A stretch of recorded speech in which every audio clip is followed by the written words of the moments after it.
Welcome to Pathways Through the Prairie, the North Dakota State Library podcast, where we interview North Dakota librarians and staff, state government leaders and employees, and interesting North Dakotans. Today, I'm joined by a former colleague, Sara Westall. Sara is currently the Northeast Southeast Clinical Campus Librarian at the School of Medicine and Health Sciences at the University of North Dakota. That is a mouthful, Sara. So I hope I said it correctly. Thank you so much for joining me. Yeah, I'm happy to be here. In addition to working at the medical library, Sara also serves on the West Fargo Library Board. She is a member of the Friends of the West Fargo Library and the North Dakota Right to Read advocacy group. And as I mentioned, is a former colleague. So I've known Sara for 11 years because she worked at the state library when I started, and I'm really looking forward to our conversation today. So we'll jump right in, Sara. The state library's vision is providing pathways to knowledge and opportunities. What was your pathway into the library world? Oh, this is the fun one. So I was a student worker back in the day at Minnesota State University Moorhead, and I really got to love the library because I had such great supervisors there. And when one of my supervisors said to me, "You should be a librarian," I was like, "No, I'm going to take a different pathway." And I really regret that decision because I wish I would have went to library school and started my pathway as a librarian back then. But I think it led me on a path actually that was even better than that. So then I decided to veer from that path a little bit and work in some different areas. And then I came back and worked at the state library, doing circulation, and then went to NDSU to do acquisitions, and then got my library degree, and here I am as a medical librarian. So I think overall, I've just always loved libraries, and I know every librarian says that, but I really do love libraries and I love helping people. I love that. What did you do before you became a librarian? What was that path? So I worked with individuals with disabilities. So I worked as a group home manager, and then I also worked as a volunteer coordinator for Girl Scouts. So I think all of that also helped me as a librarian. Oh, absolutely. I often say people would be shocked if they knew the different things that happen in libraries or the different experiences we as librarians have. But whenever you're working with the public in any way, shape, or form, interesting things happen. Whether it's working like you were working in the home with individuals with disabilities, or even working with kids with Girl Scouts, that probably had its own level of interesting. It So, did. Sara, you worked in different types of libraries. Do you have a favorite type, or is whatever one you're in the moment the favorite? I love all types of libraries, and I think that's why I volunteer so much too, right? So, as you said, I am a board member and I'm also a Friends member. I've grown to love both academics and public library, and I honestly got asked this question the other day by the director of the West Fargo Library when I was onboarding as a board member position, and she said, "Do you like public libraries or academic libraries more?" And I said, "I can't choose, honestly," and that's why I volunteered as a board member because I just love working with people so much. So I really don't have a preference. For me, it's about being a part of a library and helping people no matter what position in a library I'm at. Love that. So I medical library is one I have never worked in, and I've worked in school library, I've worked in a public library, I've worked in a regional library system, and the state library, which depending on who you are, you may call it a special library or a government library. But what is different about a medical library? Medical library is very niche and it is very research focused. And you are working within a very, again, niche discipline. So my focus is working with medical students, medical residents, and faculty. And I'm working on evidence-based medicine with them too. So I am working on teaching them critical appraisal. I'm working with them on understanding how to do structured searching, how to form clinical questions, how to get the best out of their research, and also how to publish. So it is a very niche work, very It different sounds from like what I it. did in public libraries. Right. So did you have to take additional training for that? I did. I had to take a lot of additional training for that. It's not that I wasn't prepared in the aspect of research. I mean, I think all librarians do take quite a bit of coursework in understanding how to do research, but it was a lot of additional work in understanding evidence-based medicine. Sure. And what is evidence-based medicine? What does that mean? So, evidence-based medicine is the practice of understanding how to acquire evidence, how to appraise evidence, and then also how to kind of go through applying that to patient care and understanding patient values at the same time. So, very S- patient focused. So in essence, are you training future doctors how to be better doctors? How to be better clinicians, yes. Okay. Do you also work with nurse practitioners and physician assistants, or is it primarily just doctors? So my role is with those who are going to be doctors and those who are doctors, but we do have librarians in my department who work with physicians assistants. Okay. And every now and then and again, I might get a question from a PA or work with somebody on a project who is working with a PA. So every now and again, I might get somebody in that field, but not as often as, my position again is a clinical campus librarian. So I'm in particular working with medical resident Okay. students and physicians.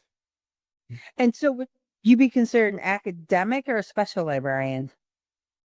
Academic technically, but there are medical librarians for specialized, um, I would say special librarians, like hospital librarians. I'm not a Mhm. hospital librarian. Okay. I would say Janet Anderson, my colleague, would be, as she is a librarian who is affiliated with a hospital. I Okay. am not. So I'm affiliated with the UND School of Medicine and Health Sciences, but there are librarians who would be, under that umbrella. Mhm. And in general, librarians are very much about protecting patron confidentiality and not tying an individual patron, with the questions that they've asked or the research that they've done. In the medical field, we've all heard of HIPAA, the Health Information Protection Privacy Act, I think is what it stands for, where doctors can't share medical information. Are you subject to HIPAA? We are subject to HIPAA, so we have to take additional training on both HIPAA and FERPA per the university. So, if you can share, obviously without who the patron was, what's like an interesting question you've been asked to help research? I have been asked quite a few questions on GLP-1s, and Okay. in particular, not just how they help with weight loss, but how they help with other disorders such as substance abuse or addiction. So Oh, and that has interesting. been an interesting area for me as well to research. So, That's very interesting. And so, for mhm. people who don't know, GLP-1 is a type of medicine that has been used to treat diabetes, but now is also being used to help with weight loss. And it sounds like maybe with substance abuse. Mhm. Very interesting. So, as a medical academic, an academic medical librarian or a medical academic librarian, I'm not sure what the right way is to say it. Do you feel that you're kind of on the cutting edge of medical discoveries? Yes, I do. And I get a little excited when I go to residents symposiums in particular, so they're research symposiums, because I can see where I've helped out, whether it be their literature search or their methodology, or help them to get their research published. And I can see where they've started off to where they finished and what results have happened since then. and where they've come back and said, oh, because I've done this research, I have these questions and now I want to do this research. So it's really cool to see and how I've been a part of that. So yeah, I kind of feel like in a little bit of a way, like I didn't do the actual research, right, but I've been a part of it. So Mhm. mhm, That's gotta be super rewarding. mhm. There's there's so much to your job that like the general public and even general librarians don't know about. What's something that you think people would be most surprised to learn about?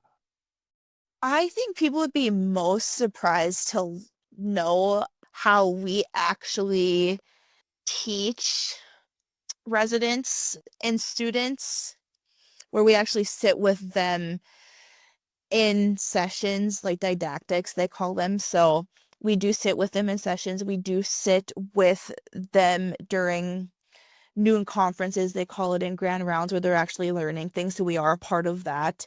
We also are a part of their research projects. So we're on that. And while we may not exactly know the medical terminology, we can search for it and we can search well for it.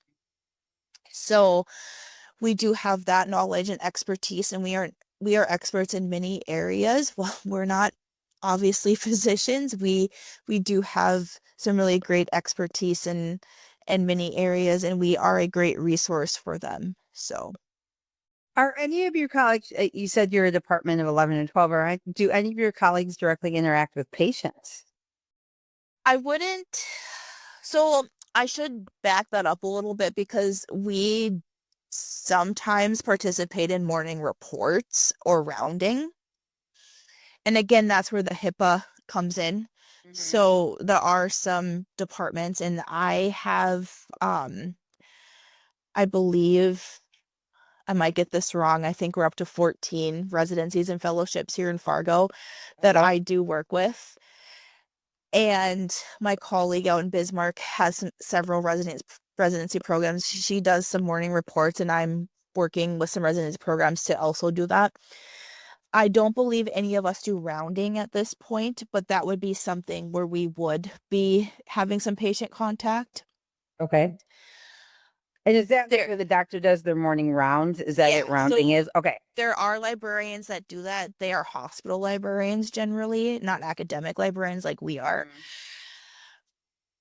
Uh, there is talk about me doing that eventually with a couple of departments. It's just getting some additional training to do that. But yes, we morning reports a little bit different. That's more where they report out about what's happened the night before with their patients. So not direct contact, but we would still hear about patients, and there we would look up, our role would be we would look up information for them on like medications or diagnosis, like quick Okay. information to help them out. Okay. So Wow, that's really interesting. How did you end up in the medical library?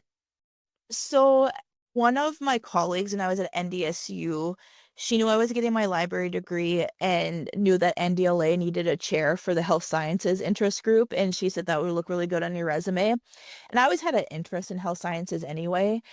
So I said, yeah, that'd be great. I'll check it out. And so that was part of it. But another part of it was that my dad was really sick. When I was getting my degree, and there was a time where he was so sick that the doctors were like, I don't really know what is actually going on. And a group of residents did a lot of research, and I'm assuming with the help of the librarian at the time, and they actually figured out what was wrong with my dad and did a lot of looking into how they could treat him. And I was just fascinated by it. And I thought, well, okay, if they can do that, then maybe I could give back too. So Hmm. Wow. And I hope your dad uh, he's doing a lot better resolves okay. now. Good. Yeah. Good. It's always fun when you have a personal connection to your work like that too. My mom was a librarian. And so, uh, different kind of librarian than I am. My mom was an adult services and reference librarian, but that's probably partially where my love for library programs comes through, right? From watching my mom do programs when I was growing up. What are some areas of growth for your library? What are some exciting opportunities? We obviously need more staff. I think every library needs more staff. But I think scholarly communications is an area that we need more growth in. And I think we all try to do a good job of that, but there's a lot out there. Same with data management.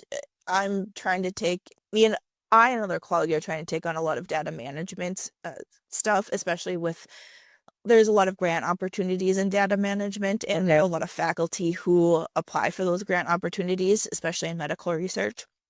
So that's another area of growth, another need for staffing. And I just think overall, understanding more about the medical field and more how librarians can help in that medical field is an area of growth too. And I think there's a need for librarians in the medical field overall. Mhm. And are you guys part of the general library or are you part of the medical school? So at UND we're part of the medical school, Or at so it's UND, kind of a little bit difficult to explain, I guess, to the average guest of UND. So there's the Chester Fritz Library, and they're their own entity, although we share some resources with them. Mhm. And then there's the law library, and again, they share some resources with Chester Fritz. And then there's us, SMHS Library Resources, and then there's also the EERC. So Mhm. there's Yep. librarians everywhere on the UND Sure. campus. And the EERC is the Energy and Environment Research Center. Yep. I've done some work with their librarian Tressa through the North Dakota Library Association, which you referred to earlier, NDLA. And then isn't there a music library? There is, yep. And then I believe geology, I think they have a librarian. Okay. So but we all try to work together and Mhm. and recently we're doing an interlibrary programming committee. And so we're getting more um I would say programming with each other. Try not to be so siloed. Sure. And actually 2 weeks ago I tabled an event with Chester Fritz for their for the main campus's open house, and that was really Oh, fun. Mhm. okay.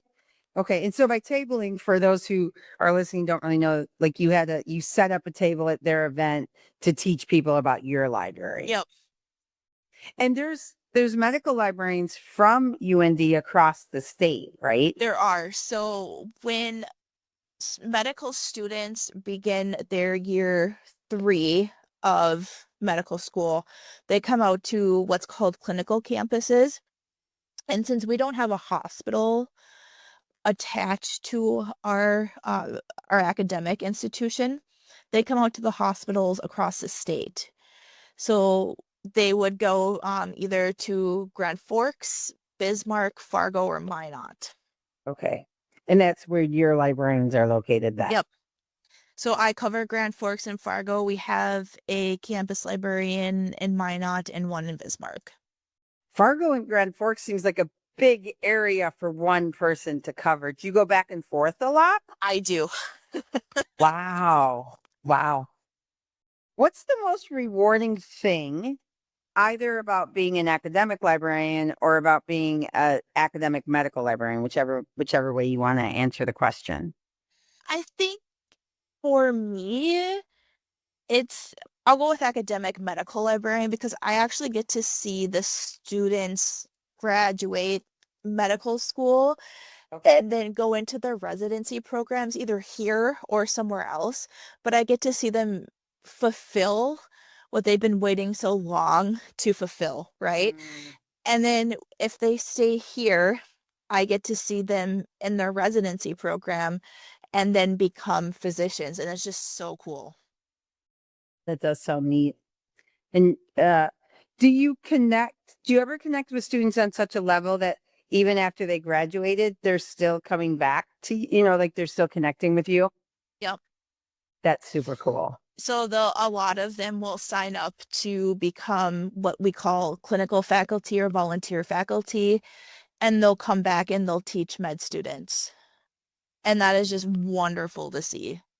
That's super awesome. Hmm. So what would you like listeners to know about your library?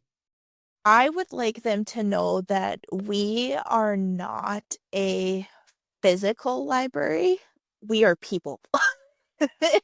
And an electronic library.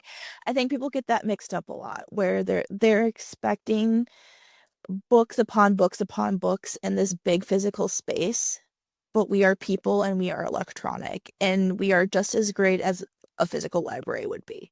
Mhm. So mostly databases. Yep. Okay. Where are you located? So I don't know how familiar people are with Fargo that are listening, but I'll just say the old Prax building. We are located Amber Valley, so it's right off of 45th. Okay. Or I will say right down the street from the Sanford Hospital, the West Campus. Okay.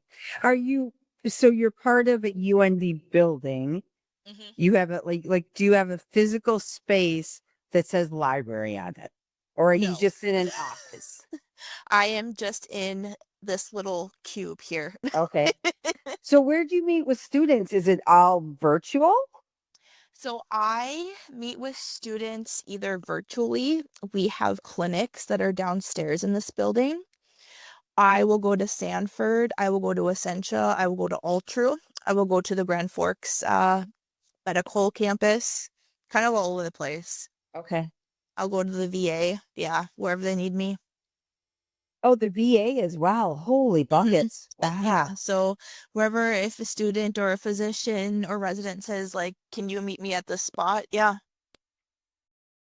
So do you have set day, like you're in Fargo Monday, Tuesday, and Grand Forks Wednesday, Thursday, or it depends on what the need It is? depends on what the need is. Okay. I found that I really have to be spontaneous, and that's a little bit hard for me. Yeah, I mean, one of the things I love about being a librarian is every day is different, but sometimes every day is different can be hard too. Yeah. I-29 in the winter is not fun, Oh, I but know. Sure. Right, right. Yeah, yeah. And if you're on the West Fargo board, that means you live in West Fargo. So yep. you really are going back and forth, not in your own location. Do medical librarians, or at least you and your colleagues, work remotely at all? We have some colleagues that do work remotely. Our phase one librarian, she actually lives in New Hampshire. So Oh, she's wow. completely remote. Yeah. Um, And our what's a other, phase one librarian? so she's the year 1 and 2 of medical school. So that's when all the Oh, okay. students are directly on the med school campus. So they're not out in on their clinic sites yet. Okay. And I think you started to say something else about Oh, and then remote. our Bismarck and well, our Minot librarian, she is on site all of the time. And then our Bismarck librarians, kind of like me, were a little bit all, all over. Mhm. So, Sure. So the Bismarck librarian would work with, because I'm located in Bismarck, so like CHI Hospital, or Sanford. Saint Sanford, Yeah. St. A's. Interesting. Yeah. Wow. It sounds like your day is just every day something different. Must make it hard to plan. Do you have to publish? I do not. We are not faculty status, and I don't think any Okay. librarian in North Dakota is. So we don't have to publish. I have published. I have been a co-author on several projects, but it's not a requirement of ours. Okay. So What would you say is the biggest challenge in your position? I think sometimes the biggest challenge is getting people to understand what we do and why we're needed. But I also think that is a challenge for librarians everywhere, you Yes. know, but also understanding that you can't just use Google for stuff, Mm-hmm. Yep. and the amount of misinformation being thrown out there too. So Mm-hmm. Yes. How how is artificial intelligence, or AI is a big topic of conversation today. How is that impacting your role? It can impact our role. I do have students and residents ask me, well, how can I use AI? And I always say very carefully, don't use ChatGPT to write your research, please. And, I say, you can use AI to help you form your question. If you have a clinical question, use it with a grain of salt. We talk about citation hallucinations, things like that. Hmm. So, I mean, I try to educate on AI. And in fact, I'm doing an entire session in October with a group of residents on talking about AI ethics. Mm, So, very important. mhm, I always liken AI to Wikipedia. It's a good place to start. It's not your final place mhm. when you're doing research. It's a good place to start, but it's not the place you end. Yeah. Again, I Sarah, think sometimes go ahead. people want quick and easy Hmm. fixes, Right. and I get it, the residents, a lot of my residents, they have families and they're working very hard and I get that, but you can't just rely on AI to get everything for you. So, Right. Right. I agree. I agree. This has been fascinating, sir. I've learned so much about your type of library, and what a cool job you have. I always like to conclude the podcast interview. I never ask a librarian for your favorite book. I'm I'm in a Pampered Chef party right now to raise funds for Special Olympics of North Dakota. And the consultant said, "What's your favorite Pampered Chef product?" And my response was, "That's like asking me as a librarian, what's my favorite book? I can't pick out one favorite Pampered Chef product. I can't pick out one favorite book, right?" But what's a book that you've read that you really enjoyed and you love sharing with other people? I really liked the book The Lions of Fifth Avenue by Fiona Davis. And I think a lot of it was because of the way that it was written, especially since it went, because it's a historical mystery. I love historical fiction. And it really came from the view of the grandmother and then the granddaughter. And of course, um, it was also about a library. So I just, I would recommend that book. I really don't want to give too much away, but I would tell people to read it. And So, tell me again, the title was The Lions of Fifth Avenue. Lines of Fifth Avenue. I think I've heard of that one. Is that based in the New York Library? Yeah. Okay. I'm adding that to my list as we speak. So awesome. Sarah, thank you so much for taking the time to talk with us today. Really appreciate it. It's just been fascinating to learn so much about you and about your position and just the difference that you are making every day, not only in the lives of the residents that you serve, but ultimately in their patients. Because when doctors are better informed, patients are better treated. So that's you are just making such a difference in really truly life and death differences. So that's really amazing. Thank you so much for joining us today. Thank you for having me.